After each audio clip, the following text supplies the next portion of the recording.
Good morning, everyone. Welcome to the lecture of Water Resource Engineering. In our last lecture, we have started a new chapter, that is hydrological analysis. And in our last lecture, we have seen design flood. We have also started estimation of maximum flood. How we can estimate a maximum flood. So we have seen there are a number of methods to find out the maximum floods. So the method was past flood marks method, empirical method, envelope curve method, concentration time method, rational method, unit hydrograph method, and flood frequency method. So from these methods we have seen a past flood marks method. So in a past flood marks method we have seen that हमें सबसे पहले क्या करना पड़ता है कि different past में जो फ्लड आए हुए थे उसके जो मार्क्स रह गए थे वो मार्क्स के अकॉर्डिंग हमें height and length find out करनी होती है कैचमेंट एरिया की, और उसके बाद हम लोग उसका स्लोप फाइंड आउट करते हैं एंड उसके ऊपर से हम लोग प्लॉट करते हैं पूरा एरिया एंड ऑल दैट, और उसके ऊपर से हम लोग फ्यूचर के लिए फोरकास्ट करते हैं. इसके अलावा हम लोग जो ओल्डर पर्सन्स होते हैं उनको भी पास्ट फ्लड के बारे में इंक्वायरी करते हैं. Second method empirical method. So उसके अंदर डिफरेंट इक्वेशंस है, जैसे कि डाइकन इक्वेशन है, रेवाइस इक्वेशन है, मेयर्स इक्वेशन है, इंग्लिश इक्वेशन है, फूलर्स फार्मूला है. सो ऐसे बहुत सारे इक्वेशंस यूज़ होते थे फ्लड फोरकास्टिंग के लिए. सो वो एक हम लोगों ने देखा था. इसके अलावा हम लोगों ने एक और मेथड देखी थी, एनवेलप कर्व मेथड. सो एनवेलप कर्व मेथड के अंदर भी हम लोगों ने देखा कि टू डिफरेंट कर्व के मतलब कि north and central India reverse and south India reverse के लिए कर्व ड्रॉ किए हुए हैं दो डिफरेंट साइंटिस्ट ने. सो उसके अकॉर्डिंगली हम लोग इक्वेशन यूज़ करके फ्लड फोरकास्ट कर सकते हैं. सो ये तीन मेथड्स हम लोगों ने लास्ट लेक्चर में ऑलरेडी देख ली थी. अब today's lecture we are going to see further details. So let's start with the new method, that is a rational method. So the rational method is most effective in urban areas with the drainage areas of less than 200 acres. The method is typically used to determine the size of storm sewers, channels and other drainage structure. So basically ये जो method है वो 200 एकड़ से जो less area है उसके अंदर यूज़ होती है और अर्बन एरियाज़ के अंदर वो इफ़ेक्टिव मानी जाती है, राइट. तो रैशनल मेथड के बेस्ड ऑन एक इक्वेशन है, दैट इज़ पॉइंट के इंटू सी आई ए, जिसके अंदर सी क्या है, तो सी है coefficient depending on the run of qualities, the catchment called the run of coefficient. So run of coefficient की डिफरेंट वैल्यूज़ है जो 0.2 से लेके 0.8 तक है एंड वो डिफरेंट कैचमेंट के लिए अलग अलग रहती है. जैसे कि हम लोग बोले कि फ्लैट कल्टिवेटेड लैंड और सैंडी सॉइल वाला कैचमेंट है तो value of C will be 0.2. Rolling cultivated land और क्ले लोम सॉइल है तो सी की वैल्यू आएगी 0.50. फ्लैट रेसिडेंशियल एरिया है मतलब कि 30% इनपर्वियस एरिया है तो 0.4 वैल्यू आएगी. मॉडरेटली स्टीप रेसिडेंशियल एरिया है मतलब कि 50% इनपर्वियस एरिया है तो उसके लिए आएगी 0.60. बिल्टअप एरिया अगर आपका 70% इम्पर्वियस एरिया है तो वो आएगा 0.80. जनरल अर्बन एरिया के अंदर आएगा 0.3 से लेके 0.50 तक. आसफाल्ट एंड कंक्रीट रोड्स के लिए आएगा 0.7 से लेके 0.95 तक. हीली एरियाज मतलब कि forest clay and loamy soils वाला जो एरिया है उसके अंदर आएगा 0.50, राइट. सो ये जो सारी वैल्यूज थी वो थी सी के लिए. अब ये के की जो वैल्यू है तो for English units of acres in a hectare, right, inches और हेक्टर. सो के की वैल्यू आएगी 1.008 to give a flow in CFS and for SI units of hectares K की वैल्यू आएगी 0.00278. सो आपका इक्वेशन अगर आप देखो तो इक्वेशन क्या हो जाएगा, क्यू का, Q is equal to 0.00278 into C into I A, right. अब ये सी आई सी क्या है? सो IC is the critical intensity of a rainfall that is in a centimeter per hour corresponding to the time of concentration TC of the catchment for a given recurrence interval, right। तो ये centimetre per hour में है, तो हम लोग जो ये नीचे की वैल्यू है उसको भी सेंटीमीटर पर आवर में कर दे अगर, तो वो वैल्यू क्या हो जाएगी? 2.78, राइट। तो आपका इक्वेशन हो जाएगा Q is equal to 2.78 C into I C into A, ठीक है।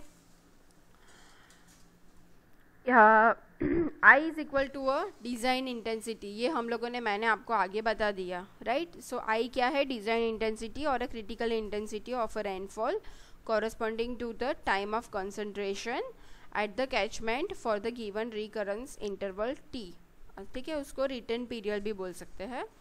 So IC can be found from a intensity and duration frequency curves for the catchment corresponding to TC and T.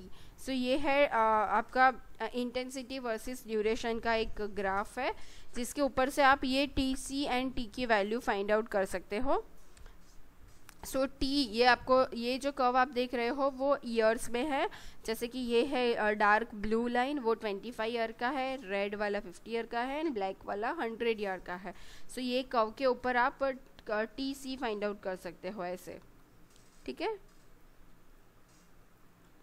आपके पास अगर duration है time of concentration, तो उसके ऊपर से आप देख सकते हो कि उसकी इंटेंसिटी कितनी थी। If the intensity and duration frequency curves are not available for the catchment and maximum precipitation of P occurs during a storm period of TR hours, then a design intensity can be obtained from a empirical formula that is given below. So empirical formula is IC is equal to P upon TR into TR plus 1 upon TC plus 1, right. So ये अगर हमारे पास ये आप आगे हम लोगों ने जो देखा, ये इंटेंसिटी एंड ड्यूरेशन का कर्व, अगर ये कर्व हमारे पास अवेलेबल नहीं है तो हम और हमें आईसी की वैल्यू फाइंड आउट करनी है, तो हम लोग ये इक्वेशन से कर सकते हैं, ठीक है। So when the time of concentration TC is not known, IC is equal to P upon TR, ठीक है। उसको P अपॉन TR से भी फाइंड आउट कर सकते हैं। सो वैल्यू ऑफ C जैसे हम लोगों ने आगे देखा था, मैंने आपको बोला था, तो टाइप ऑफ टेरेन के accordingly value of C different रहती है। तो फ्लैट रेजिडेंशियल एरिया के लिए 0.4 है, मॉडरेटली स्टीप रेजिडेंशियल एरिया के लिए वैल्यू ऑफ C है 0.6, बिल्टअप एरिया इम्परवियसनेस होता है तो उसके लिए है 0.8, rolling lands and clay loam soils के लिए है 0.5, hilly areas and forest clay and loamy soils के लिए है 0.5 again, flat cultivated land and sandy soils के लिए है 0.2। So basically the rational formula is commonly used for the determination of a maximum discharge from the urban paved area with the gutters and sewers. So the design of the urban drainage system is generally based on a rational formula. The formula is sometimes used for other types of catchments, and it may be mentioned the word rational is actually misnomer because the method involves a determination of IC and C in a subjective and empirical method. So of course the formula was relatively more rational as compared to other empirical formulas at the time of its development. तो ये जो हमारी drainage systems और वो सब होती है उसकी डिज़ाइन के लिए हम लोग रेशनल फार्मूला का यूज़ करते हैं, एंड ये जो मेथड है वो मोस्ट इफ़ेक्टिव मेथड है इन अर्बन एरियाज़। जैसे मैंने बोला था कि 200 करोड़ से 200 एकड़ से जो कम एरिया होता है अर्बन एरिया ड्रेनेज सिस्टम का, उसके अंदर हम लोग ये मेथड यूज़ करते हैं, राइट। अब इसके बाद हम लोग देखेंगे टाइम ऑफ कंसंट्रेशन किसको बोलते हैं। So time of concentration is defined as the time needed to water to flow from a most remote point in a watershed to watershed outlet, ठीक है। जो मोस्ट रिमोट पॉइंट है वहाँ से लेके आउटलेट तक जाने के लिए जितना भी टाइम लगता है वो टाइम को हम लोग बोलेंगे time of concentration. So time of concentration equals the summation of a travel time for each flow regime along the hydraulic path और हाइड्रोलिक लेंथ, ठीक है। तो उसको फाइंड आउट करने के लिए ये इक्वेशन है TC is equal to L/V1 plus L/V2 plus L/V3, ठीक है। तो the hydraulic length is a distance between a most distant point in a watershed and the outlet. तो आप यहाँ पे देख सकते हो most distant point and outlet के बीच में जो लेंथ है उसको हम लोग बोलेंगे hydraulic length. TC find out करने का एक और इक्वेशन है किरपिच फॉर्मूला। सो वो इक्वेशन आपको यहाँ पे दिया है TC is equal to 0.0078 L raise to 0.77 into S raise to -0.385। So इसके अंदर TC क्या है, time of concentration in minutes है, L है maximum length of the flow in feet, S क्या है, तो S है वाटर शेड ग्रेडियंट और difference in a elevation between the outlet and a most remote point divided by the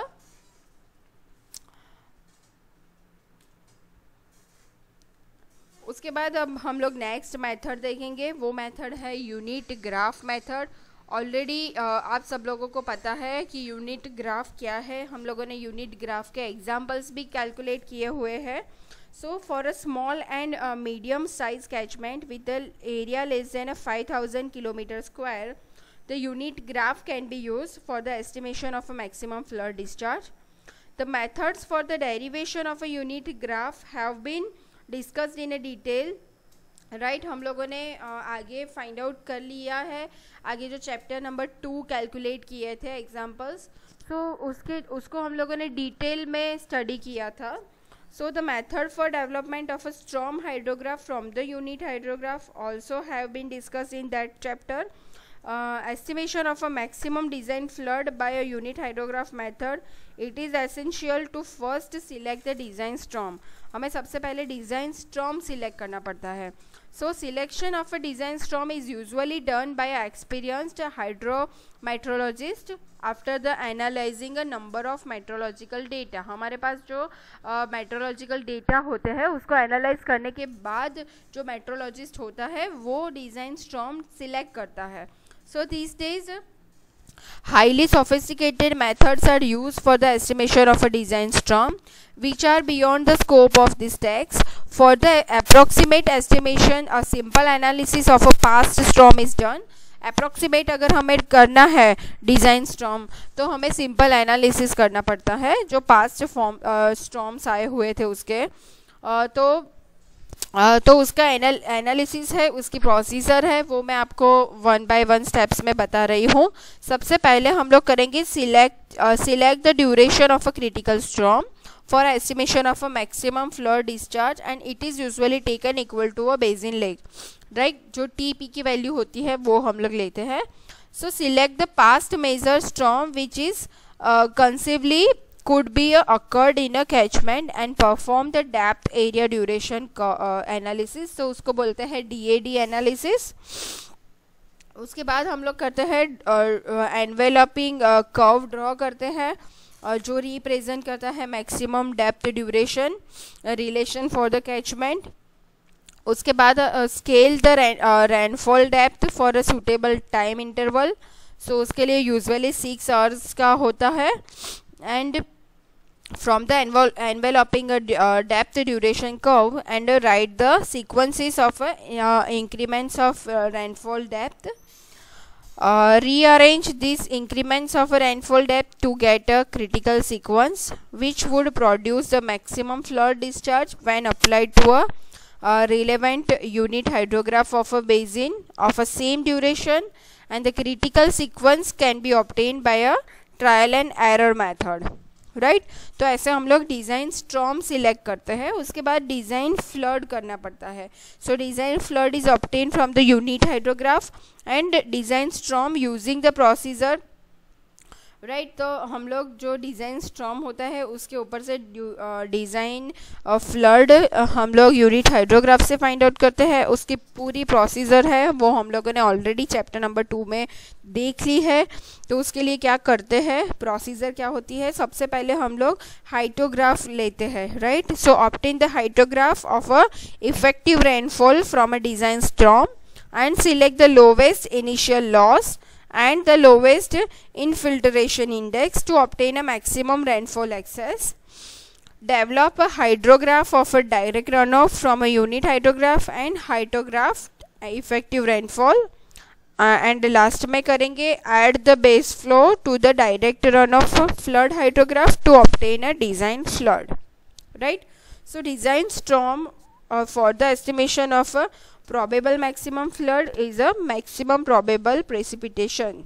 So similarly standard project flood जो होता है वो क्या होता है, standard project storm होता है. So for the design floods a smaller design storm is suitably selected. So basically unit hydrograph क्या होता है, peak of a unit hydrograph is multiplied by a actual precipitation of a design event to get a expected peak of a flood. सो आप यहाँ पे देख सकते हो time versus discharge का 6 आवर यूनिट हाइड्रोग्राफ बताया है और ये है 6 आवर स्टॉर्म हाइड्रोग्राफ. उसके बाद नेक्स्ट मेथड है flood frequency method. So flood frequency of a rainfall is determined assuming a rainfall is a random variable and a mathematical. So theory of a probability is applicable here. To determine the frequency of a particular extreme rainfall such as a 24-hour maximum rainfall, the rainfall data of a past storm is analyzed. हम लोग सबसे पहले rainfall data collect करते हैं past storm का. उसके बाद rainfall data जो हम लोगों ने डिफरेंट प्लेस के लिए कलेक्ट किया था उसको अरेंज करेंगे इन अ chronological order. So for a determination of a frequency of a 24-hour maximum rainfall, the rainfall data series would consist of a maximum 24 rainfall of each year. सारे year के हमें 24 our rainfall लेने पड़ेंगे. So for a frequency analysis, adequate reliable data should be available and a record of a period shorter than a 20 to 25 years would not give a reliable results. हमें 20 to 25 years से ज़्यादा के data collect करने पड़ेंगे ये frequency analysis करने के लिए. So if the data are affected by changes in a watershed characteristics then they should be adjusted before the analysis, right. So ये कैलकुलेट करने के लिए हमारे पास टोटल टू डेटा कलेक्ट करने पड़ते हैं. एक तो annual flood series and partial duration series, ठीक है. ये डेटा कलेक्ट होने के बाद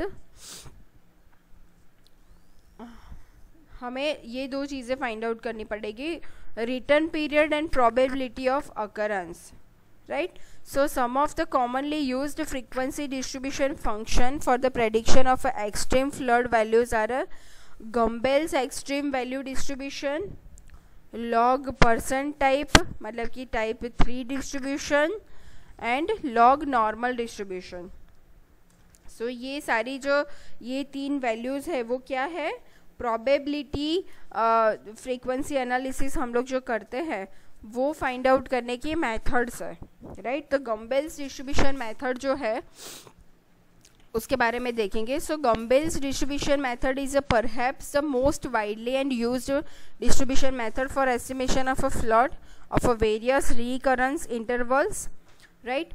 So this extreme value distribution was introduced by a Gumbel in 1941 and it's commonly known as a Gumbel's distribution, and it is one of the most widely used probability distribution functions of extreme values in a hydrological and a meteorological studies for a prediction of a flood peaks. So the basic statistical equation suggested by a Vanti-Chu as a being governing equation for almost all theoretical distribution methods. सो ये equation use होता है सबसे पहले। जो equation number 1 है वो equation है X T is equal to X bar plus K sigma N minus 1। इसके अंदर सिग्मा एन माइनस 1 क्या है, तो standard deviation of a sample size N है। एक्स क्या है, तो एक्स है any variable like a discharge. X bar क्या है, तो mean of a variable. K है frequency factor expressed as a, तो के लिए इक्वेशन है K is equal to Y T minus Y N bar upon S N. तो उसके अंदर वाई टी क्या है, रिड्यूस्ड वेरिएंट है एंड फंक्शन ऑफ टी है। एंड उसको हम लोग कैसे फाइंड आउट कर सकते हैं, तो वाई टी फाइंड आउट करने का इक्वेशन है Y T is equal to in T minus 1। So इसके अंदर हम लोग ये इक्वेशन डायरेक्टली कैलकुलेटर में सॉल्व कर सकते हैं। ये डिफरेंट